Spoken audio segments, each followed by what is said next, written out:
আপনি কি কখনো শুনেছেন যে মামলা করে গ্রিনিস বুক অফ ওয়ার্ল্ড রেকর্ডের নাম লেখানো সম্ভব? শুনতে খুব অদ্ভুত মনে হলেও জনাথন লিভিচেস নামের এই ব্যক্তি প্রায় ২,৬০০-এর বেশি মামলা করে গ্রিনিস বুক অফ ওয়ার্ল্ড রেকর্ডের নাম লিখেছেন। কিন্তু এখানে প্রশ্নটাই হচ্ছে, কেন এবং কিভাবে একজন মানুষ এতগুলো মামলা করতে পারে? জনাথন ১৯৭৬ সালে আমেরিকায় জন্মগ্রহণ করেন। তিনি একজন আমেরিকার সাধারণ মানুষ ছিলেন, কিন্তু তার জীবন বদলে যায় যখন তিনি জালিয়াতির দায়ে জেলে যান। ২০০৬ সাল থেকে জেলে বসে তিনি শুরু করেন মামলা দায়ের এই অদ্ভুত যাত্রা। কিন্তু আপনি জানেন কি কার বিরুদ্ধে তিনি মামলা করেছিলেন?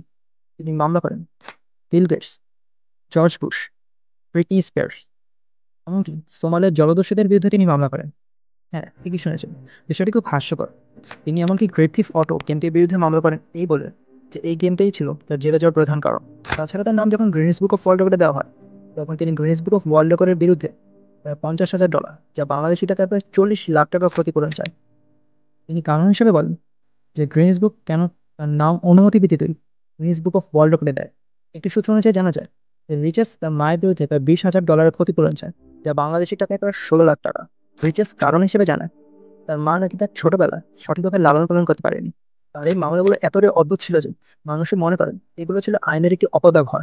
সূত্রগুলো দাবি করে তিনি বিভিন্ন মামলা থেকে প্রায় মোট $৮ মিলিয়ন, যা বাংলাদেশী টাকায় প্রায় ৬৬ কোটি টাকার ক্ষতিপূরণ পেয়েছে। কিন্তু এই তথ্যটির প্রমাণ বিতর্কিত থেকে যায়। তার এই গল্পটি কি শুধু ইতিহাসের একটি রেকর্ড হিসেবে থেকে যাবে, নাকি এটি আইন ব্যবস্থার একটি সীমাবদ্ধতা এবং অপব্যবহারের একটি উদাহরণ হিসেবে থাকবে? আপনারা কি মনে করেন?